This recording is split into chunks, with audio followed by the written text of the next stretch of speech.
بسم الله الرحمن الرحيم وضرب الله مثلا للذين آمنوا امرأة فرعون إذ قالت رب ابن لي عندك بيتا في الجنة ونجني من فرعون وعمله ونجني من القوم الظالمين.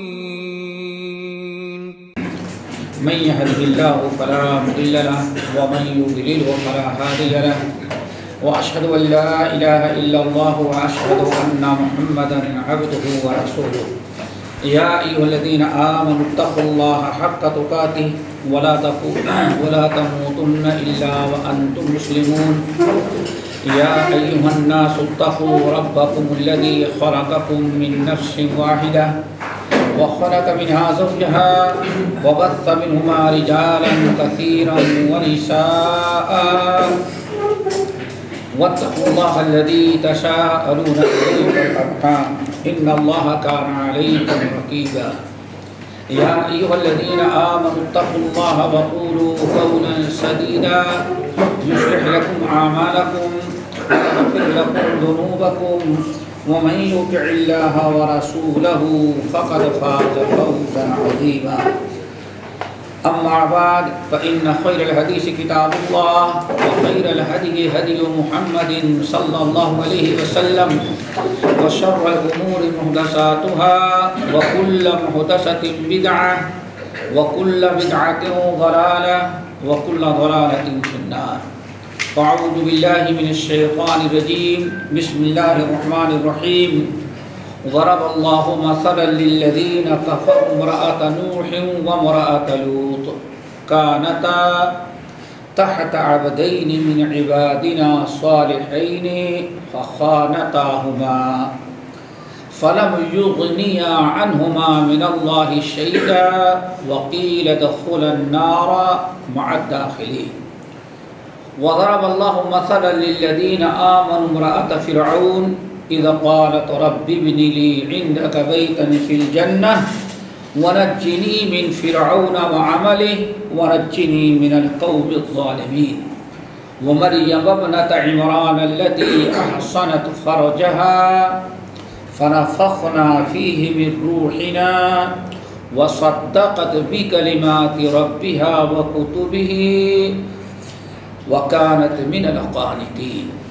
محترم سامعین، دینی بھائی اور اسلامی بہنوں، یہ صورت تحریم کی آخری دو آیتیں میں نے پڑھی ہیں، آیت نمبر 11 اور آیت نمبر 12.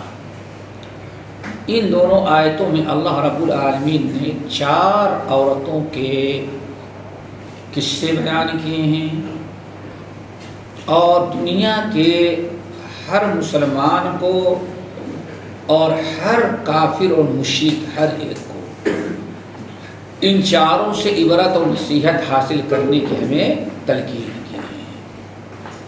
2 عورتیں کافروں کے مثال لیے بیان کی گئی ہیں اور 2 عورتیں جو ہے ایمان والوں کے لیے بطور نمونے اور اسوہ کے بیان کیا ہے.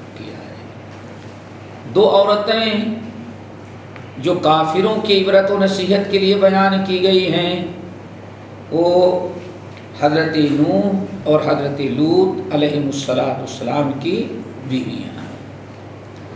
ان کے قصے کو اللہ رب العالمین نے ضرب اللہ مثلا للذین کفروا امرأة نوح وامرأة لوط.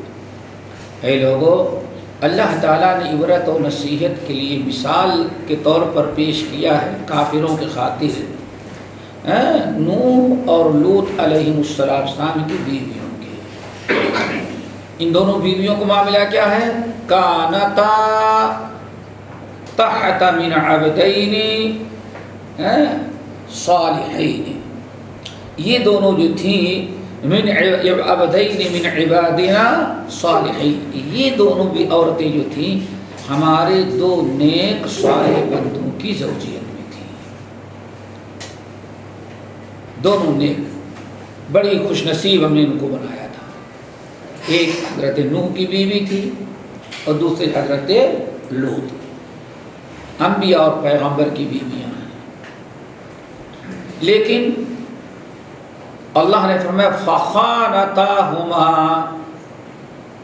ان دونوں نے اپنے شوہروں کی خدمت تو کی، کھلایا پلایا، خدمت کی، دنیاوی ہر ایک ان کے خواہشات ان کے جذبات پورے کیے، لیکن ہم نے ان دونوں نبیوں کو جو اپنا پیغام لے کر کے بھیجا تھا، فخانتاہما، ہمارے نبی کی دعوت کو قبول نہیں کیا، ہمارے نبی کی نافرمانیاں کی دونوں عورتوں نے۔ ایک تو حضرت نوح کی بیوی، اس نے اپنے شوہر کی نافرمانی کی، یعنی حضرت نوح کی، اور دوسرے لوط علیہ السلام کی بیوی، اس نے حضرت لوط۔ فخانتاہما، ان دونوں نے بڑی خیانت سے کام لیا، لیکن نتیجہ کیا نکلا؟ جب عذاب آیا تو دونوں کا انجام برا ہوا۔ لوط علیہ السلام پر جب اللہ تعالیٰ نے عذاب نازل کرنا چاہا تو فرمایا کہ نوح، آپ ایمان والے ساتھیوں کو لیں اور شہر سے باہر چلے جائیں، اور پیچھے پلٹ کر دیکھنا نہیں، اور اپنی بیوی کو ساتھ بھی نہیں لے جانا، بیوی کو چھوڑ کر کے جانا ہے، عجوزاً غابرین ہے، اس کو وہیں رہنا ہے۔ ذرا سوچیں، نبی ہو اور نبی کو یہ کہا جائے بس عذاب آ رہا ہے آپ چلے جائیں، لیکن بیوی کو نہیں چھوڑ کر کے جائیں۔ زندگی بھر اس نے نبی کی خدمت کی ہے، کوئی معمولی کردار نہیں، عام انسان کی خدمت نہیں کی۔ خدمت کس کی ہے؟ اس نے اللہ کے نبی کی۔ لیکن جب فخانتاہما، اس اللہ کی نافرمانی کیا، نبی کی نافرمانی کی، نبی کی بات نہ سنی، تو اللہ تعالیٰ نے عذاب سے نہیں چھوڑا۔ نبی کی خدمت، نبی کی بیوی ہونا کچھ فائدہ نہ دیا۔ وَامْضُوا حَيْثُ تُؤْمَرُونَ، نکل جاؤ، پیچھے پلٹ کے نہیں دیکھنا کیا ہم کر رہے ہیں۔ إِلَّا امْرَأَتَكَ، اور اپنی بیوی کو چھوڑ کر کے جانا، اس کو ساتھ نہیں لے جانا۔ دوسری حضرت نوح، اللہ اکبر، ذرا سوچو، کشتی پر سوار ہونے کی اجازت نہیں ہے، اللہ کا عذاب آ رہا ہے، نبی اللہ نوح دیکھ رہے ہیں، اور وہ بھی آج آپ کی بیوی کتنے سال خدمت کرے گی؟ 20 25 30 سال کے بعد بیوی ملی ہوگی، اور اس میں 70 سال کے بعد مر گئے تو کتنے سال کی خدمت کی آپ کی بیوی نے؟ 50، اور اس نے تو 950 سال کیا تھا بیچاری نے۔ حضرت نوح علیہ السلام کی بیوی کتنے سال؟ اگر 40 سال پر شادی ہوئی ہو تب، اور اگر ملا دیا جائے نہیں، حضرت نوح علیہ السلام نے بھی 18-20 سال میں شادی کی، تو اس کا مطلب اللہ اکبر پورے 1000 سال کے قریب۔ یہاں 40-25 سال کا، 40-50 کا نہیں ہے، تقریباً 1000 سال۔ یہ تو 950 سال کے بعد جو عذاب آیا نبوت ملنے کے بعد، اور شادی تو کم سے کم نبوت ملنے کے 25-30 سال پہلے ہوئی ہوگی۔ سوچو ذرا سا، 1000 سال نبی کی خواہشات پوری کرنے والی، نبی کی خدمت کرنے والی، نبی کے دکھ درد میں کام آنے والی، 1000 سال خدمت کیا، لیکن اللہ نے فرمایا نہیں، بس اس پر بھی عذاب آئے گا۔ آنکھوں کے سامنے وہ بھی غرق ہو رہی ہے۔ وجہ صرف فخانتاہما، من حیث رسول اور پیغمبر کی، شوہر کی بات تو سنتی تھی، کون بھی شوہر کی بات نہ سنے، ورنہ کبھی طلاق ہو گئی ہوتی، ہر بات سنتی تھی شوہروں کی، لیکن نافرمانی کس میں ہوئی؟ نبی جو من حیث نبی ہونے کے اللہ کا پیغام پہنچاتے اس کی مخالفت کرتی تھی، لیکن اللہ تعالیٰ کے عذاب سے بچ نہ سکی۔ یہ عبرت و نصیحت دی جا رہی ہے کہ دنیا میں کوئی انسان خود اگر نیک نہیں ہے، خود کے معاملات صحیح اور درست نہیں ہے، یہ عقیدہ اور عمل درست نہیں ہے، تو کسی بڑے سے بڑے کا بھی اس سے نسبت ہوگی تو بہرحال نسبت کام نہیں آتی۔ اور ہمارے یہاں ماشاءاللہ بڑی مثل مشہور ہے، کہ آدمی مر گیا بیچارہ، ذات کا دھوبی تھا، جب دھوبی مرا منکر نکیر آئے مر ربک، تو جوش میں منکر نکیر کو لات ہی مار دیا، دونوں دور گئے۔ کہا تمہاری جرات کیسے ہم سے پوچھتے ہیں مر ربک؟ کہا کون؟ کہا تمہیں معلوم نہیں میں غوث پاک کا دھوبی، ان کا کپڑا دھلتا تھا۔ غوث پاک کا کپڑا دھلنے والا دھوبی تو بغیر عمل کے مرا جائے، نسبت وہاں دھوبی تھا کس کا؟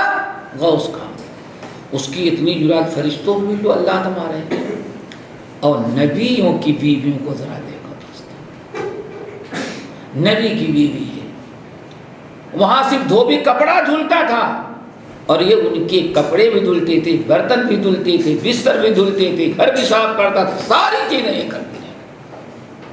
لیکن اللہ تعالیٰ کا ایک نظام جو ہے، من عمل صالحا فلنفسه ومن اساء فعليها، جو نیک عمل کرتا ہے اپنے لیے، جو برا کرتا ہے وہ بھی اپنے لیے۔ لا تزر وازرة ليس للانسان الا ما سعى، اللہ نے فیصلہ کر دیا ہے، ایک انسان لیس للانسان الا ما سعى، انسان کو وہی نیکیاں ملیں گی جو اس نے خود اپنی زندگی میں کیا ہے، الا یہ کہ مخصوص اعمال جو صدقے جاریہ وغیرہ ہیں، لیس للانسان الا ما سعى، اور ولا تزر وازرة وزر اخرى، اور کسی ایک کا گناہ بھی دوسرے کے اوپر ڈالا نہیں جائے گا۔ تو اللہ تعالیٰ نے قیامت تک کے لیے بد عمل، بد کردار، اللہ اس کے رسول کی نافرمانی کرنے والے، شریعت سے دوری اختیار کرنے والے بے دین جو ہیں، ان کی عبرت و نصیحت کے لیے اللہ نے کوئی معمولی حیرتناک مثال نہیں بیان، معمولی مثال نہیں، بڑی حیرتناک مثال۔ میں نے کہا کس کے خادمہ اور کس کی بیویاں؟ حضرت نوح، حضرت لوط۔ لیکن اللہ نے فرمایا فخانتاہما، انہوں نے خیانت کیا، خیانت سے مراد نبی کی نافرمانی، نتیجہ کیا نکلا؟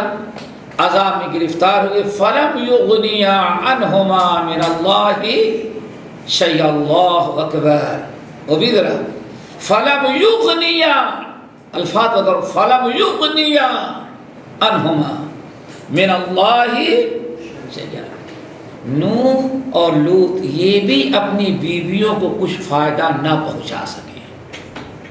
جب اللہ کا عذاب آیا، اللہ کی گرفت آئی، تو اللہ نے فرمایا نہ نوح کچھ اپنی بیوی کو فائدہ پہنچا سکے، نہ لوط اپنی بیوی کے کچھ کام آئے۔ کیوں؟ اللہ کا نظام ہی ہے۔ حضرت ابراہیم اپنے باپ کے بھی کام نہیں آئے۔ فَلَمْ يُغْنِيَ عَنْهُمَا مِنَ اللَّهِ شَيْئًا، اللہ کی گرفت، اللہ کی پکڑ سے لوط اور نوح، ہمارے یہ دونوں جلیل القدر نبی جو تھے، اپنی بیویوں کو کچھ فائدہ نہ پہنچا سکے۔ میرے بھائی، ہر انسان اپنا اپنا عمل کرے۔ صحیح بخاری اور مسلم وغیرہ کی وہ حدیث پر غور کریں کہ نبی علیہ السلام نے کوہ صفا پر چڑھ کر کے جب سب کو پکارا، اعلان کیا، حدیث متعدد ہیں، آپ نے فرمایا یا عباس، عباس نبی کے چچا، دنیا میں کچھ ہم سے دنیاوی چیز مانگتے ہو، ہمارے پاس ہے، لے لو، لیکن یاد رکھنا ہم قیامت کے دن لا اغنی عنک من اللہ شیئا، اللہ کا معاملہ جو ہے وہاں ہم تمہیں کچھ فائدہ نہیں پہنچا سکتے۔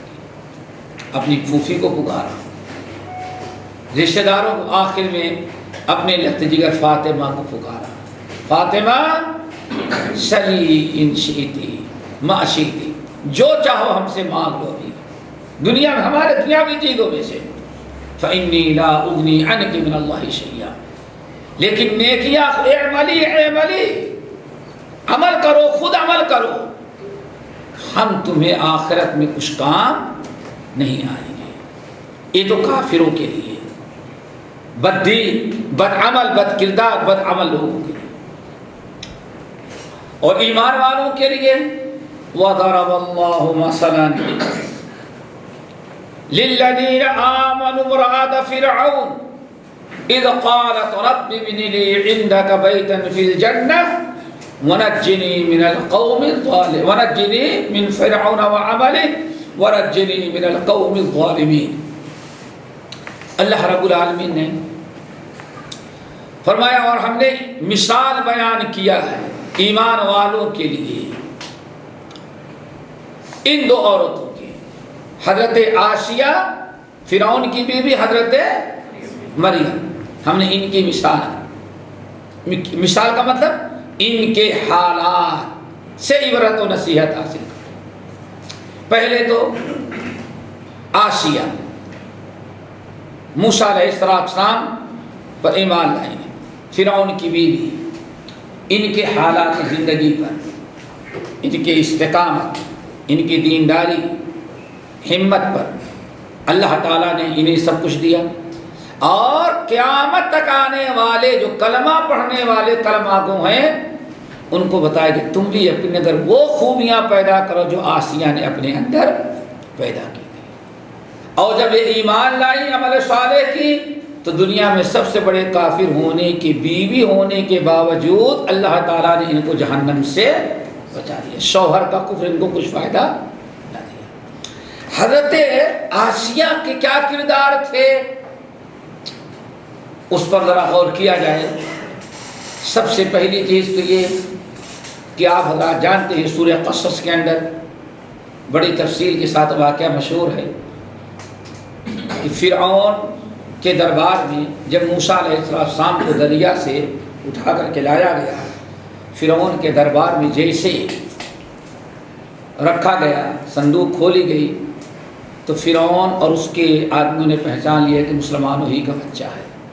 فرعون فوراً غصے میں کہا قتل کر دو اس کو. اس کے سارے وزیر، سارے مشیر کار سب اس بات پر مصر ہیں کہ اس کو فوراً قتل کیا جائے. صرف ایک خاتون حضرت آسیہ یہ کھڑی ہوئی، انہوں نے کہا لا تقتلوہ، خبردار اس کو قتل نہ کرو، اس کو قتل نہ کرو، عسیٰ ان ینفعنا او نتخذہ ولدا، اس کو قتل نہ کرو. حضرت موسیٰ علیہ السلام کو قتل سے اس وقت بچانے کا جو سبب بنی حضرت آسیہ. اس سے ایک بڑا کارنامہ ان کا یہ تھا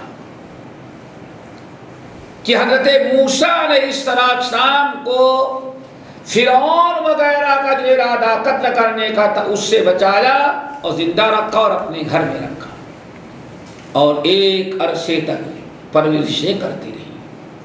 یہ پہلا کارنامہ ہے.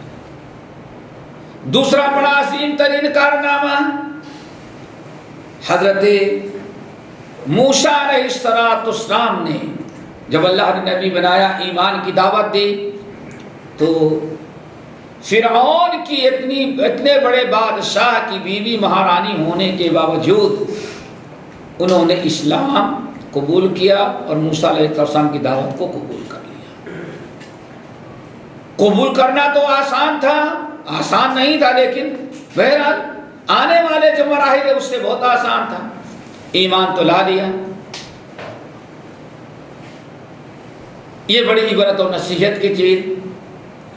انسان مال دولت سب کچھ عیش و عشرت ساری چیزیں ہیں اور ہر چیز اس میں انسان کو اللہ تعالیٰ کی اطاعت فرمانبرداری سے غافل کر دینے والی ہے. یا ایھا الذین آمنوا لا تلہکم اموالکم ولا اولادکم عن ذکر اللہ. یہاں مال بھی ہے، منصب بھی ہے،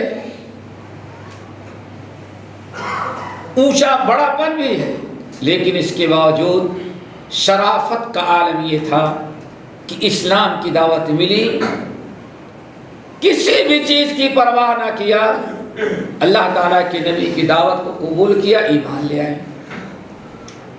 ایمان لانے کے بعد فرعون کو جب پتہ چلا تو اب ایمان لانے والوں کو جیسے تکلیف دیتا تھا، آپ حضرات جانتے ہیں کیسے تکلیف دیتا تھا فرعون. ایک تو پہلے ہی سے قتل کرتا تھا بچوں کو، ایمان لانے والوں کو ایسی سخت سزائیں دیتا کہ بعد مفسر نے کہا وہ فرعون ذی الاوتاد، میخوں والا. میخوں والا اس کو اس لیے کہتے ہیں کہ یہ زمین پر ایمان لانے والوں کو لٹا دیتا، اور اس میں حضرت آسیہ بھی ہوتی تھی، خاص طور سے ایسے لٹا دیتا، ہاتھ ہتھیلی ہاتھ ایسے زمین پر، پھر ہاتھوں پر لوہے کی میخ گاڑ دیتا تھا تاکہ اٹھ نہ سکے، حرکت نہ کر سکے. پھر یہی معاملہ پیروں کے ساتھ بھی کرتا تھا، اور اس طرح سے میخوں میں میخیں گاڑ کر کے ان میں پھنسا کر کے اس کو میدان میں چھوڑ دیتا تھا. سردی گرمی بارش پڑے رہو، اس لیے کہا میخوں والا، وتد وتد اوتاد، وفرعون ذی الاوتاد. قرآن پاک سورہ طٰہٰ، سورہ اعراف، خاص طور سے سورہ طٰہٰ آپ حضرات جانتے ہیں، جب جادوگر ایمان لائے تو سب کچھ نے کیا کیا؟ سولی پر فَلَأُصَلِّبَنَّكُمْ، اوپر سولی جذوع النخل وَلَتَعْلَمُنَّ أَيُّنَا أَشَدُّ عَذَابًا وَأَبْقَىٰ. ظالم نے سب کو تو سولی پر لٹکایا، لٹکانے کے بعد پھر تیروں سے چھلنے کیا. کتنی تکلیف دیتا تھا، لیکن یہ ساری تکلیفیں آسیہ نے برداشت کیا. یہ استقامت ہے. کیا؟ استقامت. ایک بہت بڑی عبرت و نصیحت ہمیں جو حضرت آسیہ کے سیرت میں ملتا نصیحت ملتی ہے، وہ استقامت. دین کی راہ میں، شریعت کی راہ میں، توحید و سنت کے خاطر باپ دادا کے رسم رواج کو ترک کرنے میں کتنی بھی آزمائشیں، کتنی بھی تکلیفیں آئے، ہمارا کام ہے صبر کرنا اور دین پر قائم رہنا. کتنی تکلیف، لیکن یہ ایمان سے باز نہیں آئی. اور استقامت یہی کہا جاتا ہے اسلام میں مومن کی سب سے بڑی کرامت ہو سکتی ہے، کہتے ہیں اہل علم، استقامت. استقامت سے بڑی کوئی کرامت نہیں. اور استقامت اس کی کئی شکلیں ہیں. ایک استقامت علی الاسلام ہے، دین پر کفر شرک چھوڑ دیا اور آپ اسلام پر آ گئے. ایک استقامت یہ ان الذين قالوا ربنا الله ثم استقاموا تتنزل عليهم الملائكة الا تخافوا ولا تحزنوا وابشروا بالجنة التي كنتم توعدون. جو لوگ ایمان لائے، اللہ کو اپنا رب تسلیم کیا اور پھر اسی پر ڈٹے رہے، اسی پر وہ جمے رہے، تو اللہ فرماتے تتنزل علیہم الملائکہ، ان کے اوپر فرشتے نازل ہوتے رہے. فرشتے حوصلہ افزائی کرتے ہیں، اللہ تخافوا، خوف نہ کرو، ولا تحزنوا، کوئی فکر بھی نہ کرو، ہم تمہارے ساتھ دنیا میں بھی ہیں اور آخرت میں تمہارے ساتھ ہیں. یہ انسان کو حوصلہ افزائی مل رہی ہے. نبی علیہ السلام سے سوال کیا گیا، یا رسول اللہ آپ مجھے کوئی ایسی وصیت کریں کہ آپ سے آپ کوئی ایسا عمل بتائیں جس کو قبول کر لینے کے بعد پھر کسی سے پوچھنے کی ضرورت نہ پڑے. صحیح مسلم کی حدیث، سعید سفیان بن عبداللہ الثقفی آدمنا کل آمنت باللہ ثم استقم، تو ہم اللہ پر ایمان لائے، توحید پر آ جاؤ، پھر اسی پر ڈٹے رہو. اور دوسری استقامت ہے باپ دادا کے رسم و رواج، بدعات اور خرافات کو ترک کر کے کتاب و سنت پر ڈٹ کر کے عمل کرتے رہنا. کتنی بھی مشکلات آئیں آپ اس کی پرواہ نہ کریں. اس کو بھی کیا کہا جاتا ہے؟ استقامت. اور اس پر بڑا اجر و ثواب ہے. صحیح مسلم کی حدیث آپ نے ارشاد فرمایا، العبادۃ فی الحرج کالہجرۃ الیہ.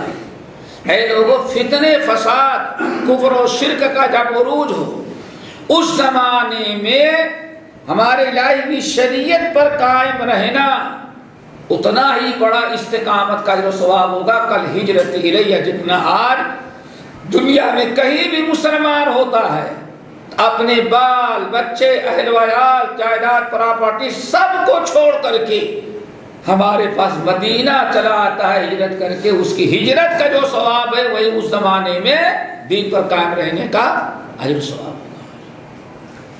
نبی علیہ السلام نے ارشاد فرمایا المتمسک بسنتی، میری امت میں جب فساد پھیل جائے اس وقت جو سنت پر قائم رہے گا، سنت پر ڈٹ کر کے عمل کرے گا، سنت پر عمل کرنا اتنا مشکل ہوگا کالقابض علی الجمرہ، جیسے آگ کے انگارے پر کھڑا ہونا جتنا دشوار ہے، آگ کے انگارے کو ہاتھ میں لینا جتنا دشوار ہے، اتنا ہی دشوار اس زمانے میں ہماری سنتوں پر عمل کرنے میں ہوگا۔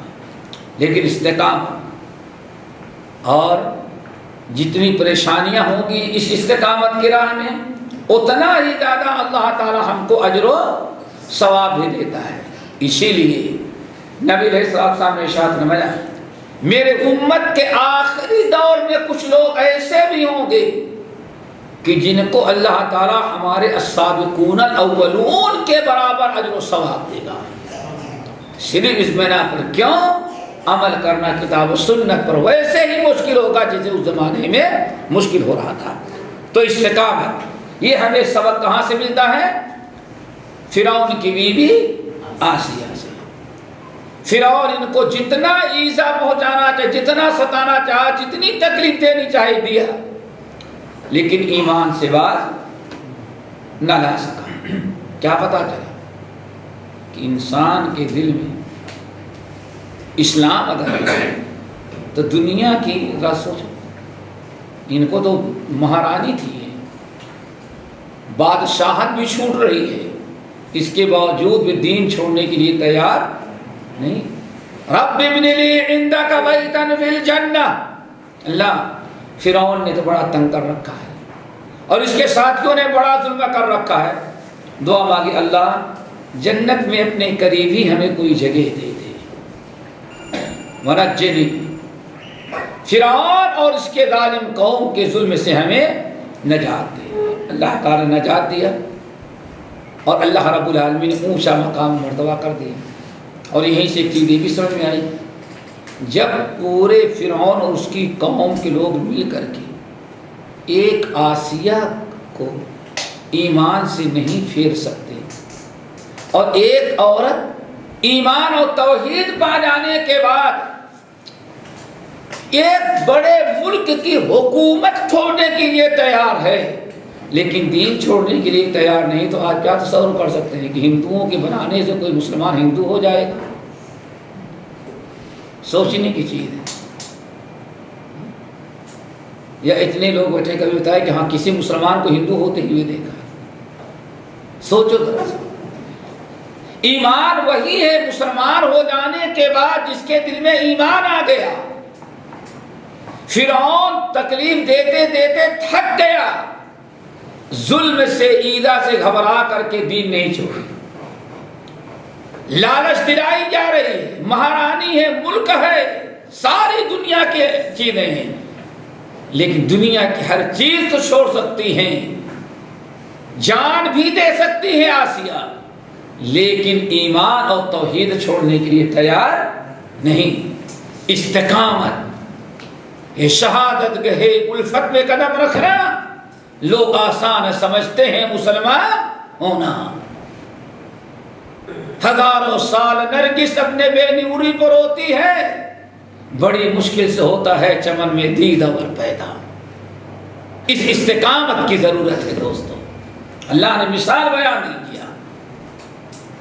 دنیا کے لوگوں دیکھ لو، آسیہ نے ہر قسم کی تکلیف برداشت کی، فرعون جیسے ظالم شوہر نے ظلم کیا،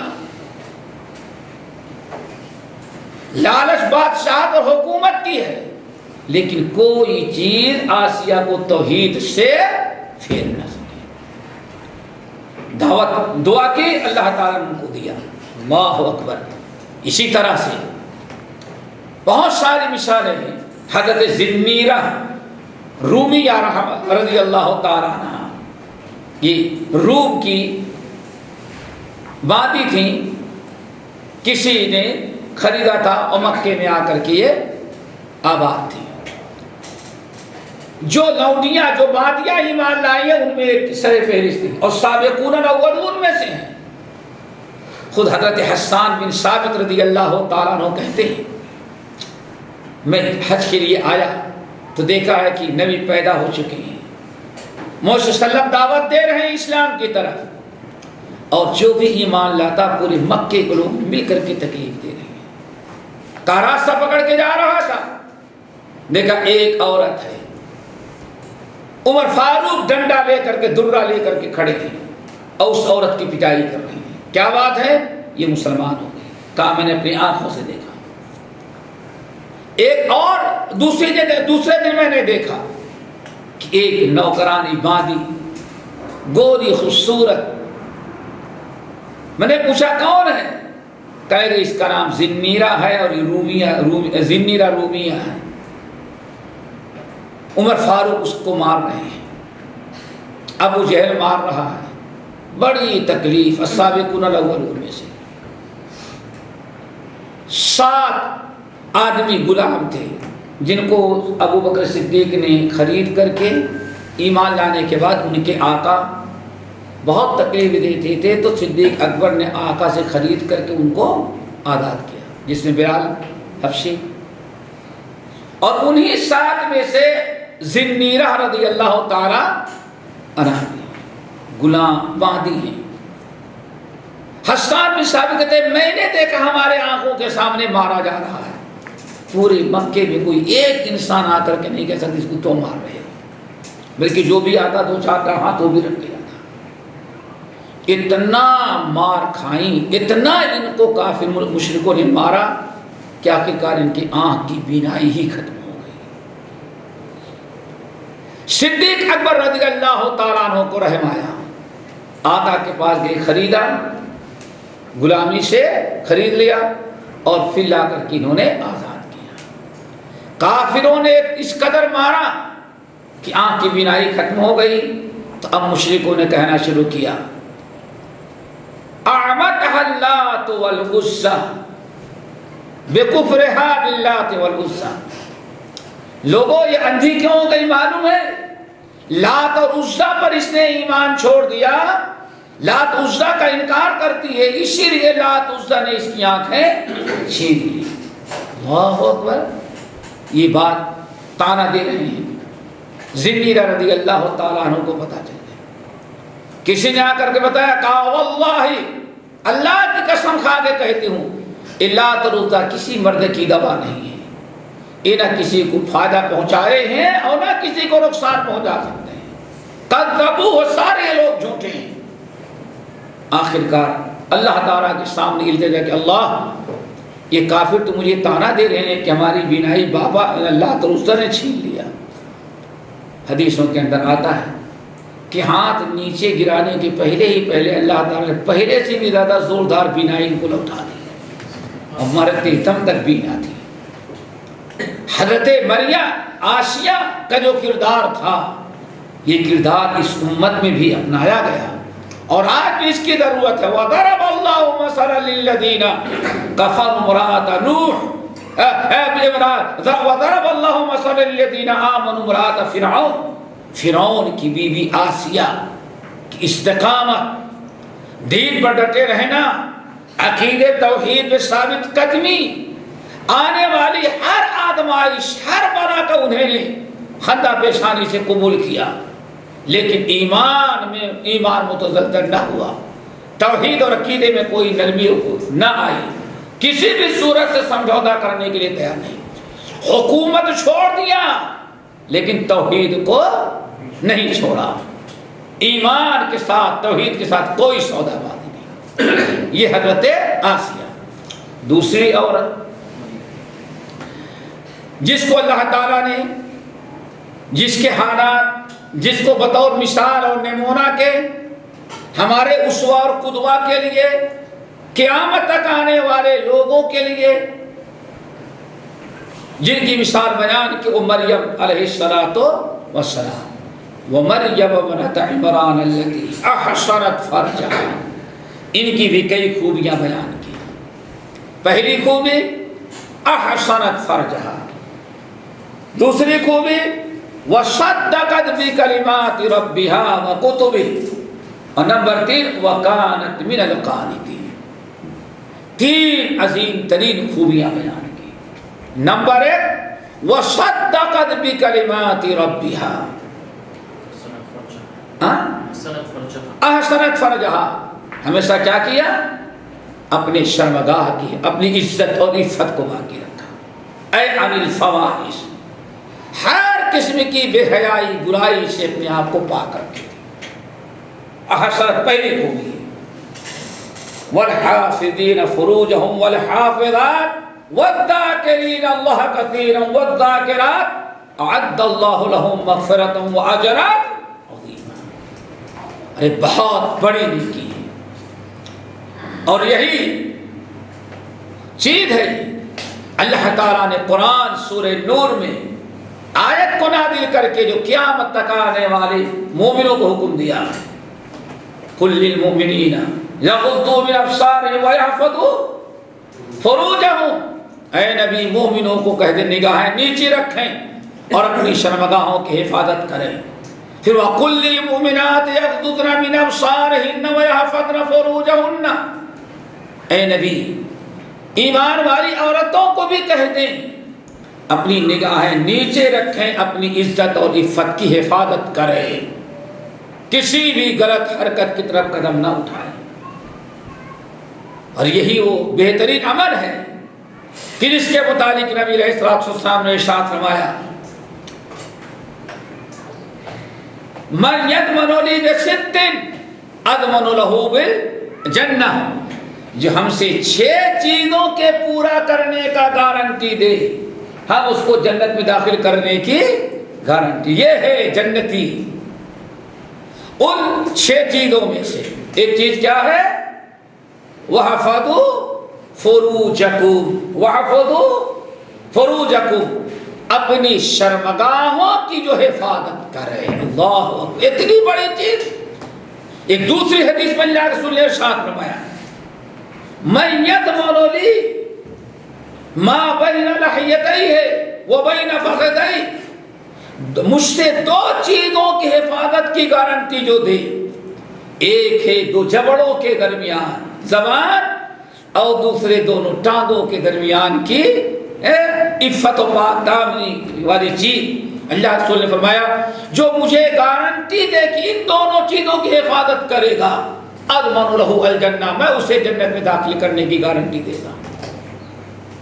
یہ بڑی عظیم ترین خوبی تھی حضرت مریم کی۔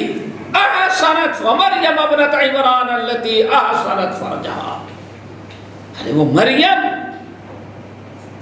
کے حالات کو پڑھو، اس کے جیسے اس کو اپنا اسوہ اور پیشوا بناؤ، جس نے اپنی شرمگاہ کی، اپنی عزت اور عفت کی حفاظت کی۔ نمبر 2 وصدقت بکلمات ربہا، اپنے رب کے کلمات کی تصدیق کی۔ امام قتادہ اور بہت سارے لوگ کہتے ہیں کلمات وصدقت بکلمات ربہا، اپنے رب کے کلمات کی حفاظت کیا۔ کلمات سے کیا مراد ہے؟ کلمہ نہیں بلکہ کلمات ہیں۔ تو ویسے ہی یہ کہا جاتا ہے کہ یہاں کلمات سے مراد احکام شرائع ہے، شریعت ہے، دین کی باتیں ہیں۔ رب نے جو حکم دیا کبھی اس نے انکار نہیں کیا، رب نے حکم دیا اور انہوں نے گردن جھکا دی، اس کو قبول کر لیا۔ اور کلمات کا یہی معنی زیادہ بہتر ہے۔ کیوں؟ وَإِذِ ابْتَلَىٰ إِبْرَاهِيمَ رَبُّهُ بِكَلِمَاتٍ فَأَتَمَّهُنَّ، یاد کرو ابراہیم علیہ السلام کے رب نے ابراہیم کو چند کلمات میں، کلمات سے مراد چند احکام، چند احکام میں، جیسے حدیثوں کا تھا اس میں ختنہ ہے، فرا ہے، فرا، چند کلمات بڑے بڑے احکام دے کر کے آزمایا۔ فَأَتَمَّهُنَّ، اور انہوں نے پورا کیا۔ جب پورا کر لیا تو اللہ نے فرمایا انی جاعلک للناس اماما، اب دنیا کی پیشوائی تم کو عطا کر دی۔ تو دوسری خوبی حضرت مریم کی اللہ نے اس آیت میں کیا بیان کیا؟ وَصَدَّقَتْ بِكَلِمَاتِ رَبِّهَا، اپنے رب کے کلمات کی تصدیق کیا۔ کلمات سے مراد شریعت اور احکام دین، سود، رشوت، شراب، جتنی چیزوں کو منع کیا اس پر ایمان رکھیں، اس کو ترک کریں، اور جتنی چیزوں کو حکم دیا اس کو وہ بجا لیں۔ تب یہ نہیں بھائی ٹھیک ہے قرآن تو ہے لیکن زمانہ بھی تو وہ عمل کرنے کا نہیں رہ گیا ہے، یہی ہوتا ہے۔ معلوم ہے کہ ہاں یہ چیز حرام ہے، معلوم ہے کہ حرام ہے، ناجائز ہے، لیکن ارے بھائی یہ سب ٹھیک ہے لیکن اب شادی کا موقع ہے، کس سے دشمنی مول لیں، کوئی ماننے والا ہے دیکھا۔ ایک صاحب بڑے ماشاءاللہ ایسے ہم کو شادی بلائے ولی میں آیا، درس چھوڑا گیا، جیسے داخل ہوا میں پتہ چلا کہ اچھا کچھ آواز تو پہلے آ رہی تھی، مجھے کیا معلوم کہ کیا ہوتا ہے، ہاں میں سمجھ گئی پڑوس سے، ورنہ باہر سے جائے، اندر جیسے داخل ہوا آئیے تو دیکھا یہ کیا کریں گے، نہیں وہ اصل میں عورتیں نے بہت ضد کیا، صرف 2 ڈانسریں ہم نے انڈیا سے منگائی ہیں بس، حاجی نمازی ہو اور بیٹے کی شادی میں کس کو بلائی ہے، صرف 2 ڈانسریں، نہیں 10-20 آتی تو ناجائز تھا، 2 آئیے چلے گیا، اللہ اکبر، ذرا سوچو، اور نمازی بیچارہ، لیکن بس دباؤ میں۔ میری بھائی یہی ہے جہاں ہمارا قدم ڈگمگا جاتا ہے، اور حضرت مریم کی یہی خوبی تھی، وَصَدَّقَتْ بِكَلِمَاتِ رَبِّهَا، اور یہودیوں کی یہی عادت تھی، کیا؟ سمعنا وعصینا۔ ایمان والوں کے شیوا کیا ہونا چاہیے؟ انما کان قول المؤمنین اذا دعوا الى اللہ ورسولہ لیحکم بینہم ان یقولوا سمعنا واطعنا۔ سمعنا واطعنا یہ ایمان کا تقاضا ہے، اور سمعنا وعصینا یہ اصل میں یہودیوں کا شیوا ہے، بنی سے اللہ تعالیٰ ان کی بری خصلت سے بچائے۔ اور ایک خوبی اور کیا تھی تیسری؟ وَكُتُبِهِ، اللہ اکبر، اللہ کی کتابوں کی بھی تصدیق کرتی رہی۔ تصدیق تو ہم نہیں کرتے ہیں قرآن کا، بہت بڑا طبقہ ہے، لیکن بس چوبنے کے لیے، برکت کے لیے، دیوار میں لٹکانے کے لیے عمل کی باری آئے کہ بھائی اب اتنا دنیا اتنے آگے بڑھ گئی کہ قرآن کہاں تک ساتھ دیتا ہے۔ یہ انسان سوچتا نہیں کہ ہاں قرآن قیامت تک کے لیے کون سی چیز ایسی ہے کہ جس قرآن ہمیں نہ بتا رہا۔ قرآن سے بہتر ان ھذا القرآن یہدی للتی ہی اقوم۔ آج دنیا میں بہت سارے نظام قائم کیے، لیکن ذرا بتاؤ قرآن کہتا ہے جو قرآن نے نظام دے دیا اس سے مضبوط اور اچھا آج تک نظام پیدا ہی نہیں۔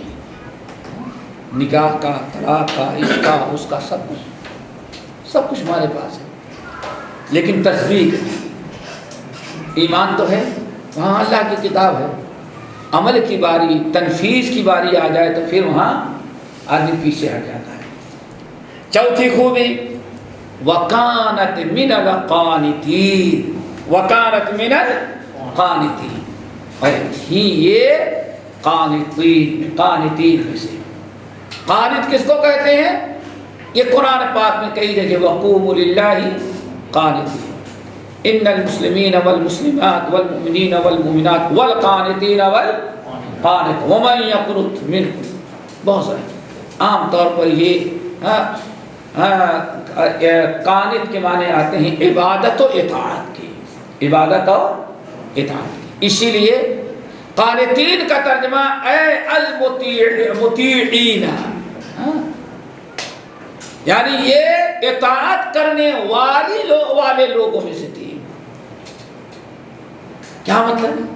دنیا کا ہر مسلمان دعا مانگتا اہدنا الصراط المستقیم صراط الذین انعمت علیہم، اللہ مجھے صراط مستقیم نصیب فرما، ان لوگوں میں شامل کر لے جن پر آپ نے انعام کیا۔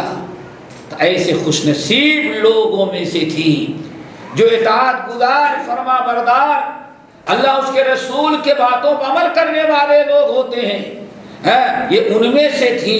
وَقَانَتْ مِنَ الْقَانِتِينَ، اور بعض لوگوں نے یہ بھی کہا میرا قانتین سے مراد یہاں عبادت گزار عام نہیں بلکہ اللہ تعالیٰ نے ان کے پورے گھر والوں کی تعریف کی. کیا مطلب؟ ایک فیملی اور ایک خاندان ہی بڑا دینداروں کا تھا. انہی میں سے ایک ممبر کون تھی؟ حضرت مریم. تو اس سے اس کا مطلب ہوگا کہ اللہ تعالیٰ ان کے تعریف کے ساتھ ساتھ ان کے خاندان کی بھی تعریف کر دیا. تو میرے بھائیوں یہ چار عورتیں ہیں. دو جو ہیں کفار کی عبرت و نصیحت کے لیے اور دو جو ہیں ایمان والوں کی عبرت و نصیحت کے لیے بیان کی گئی ہیں. اللہ اور حضرت مریم کا سب سے اور بڑی فضیلت جو آئی ہے اللہ نے سورۃ آل عمران میں وَإِذْ قَالَتِ الْمَلَائِكَةُ يَا مَرْيَمُ إِنَّ اللَّهَ اصْطَفَاكِ وَطَهَّرَكَ وَاصْطَفَاكَ عَلَى النِّسَاءِ يَا مَرْيَمُ اقْنُتِي لِرَبِّكِ وَاسْجُدِي وَارْكَعِي مَعَ الرَّاكِعِينَ. سب سے زیادہ فضیلت حضرت مریم علیہ السلام کی اللہ نے جو بیان کیا ہے وہ کہاں ہے؟ سورہ آل عمران میں. اللہ تعالیٰ سب کو عمل کی توفیق نصیب فرمائے. باقی انشاءاللہ آئندہ اقول قولی ھذا واستغفر اللہ من کل ذنب واتوب الیہ.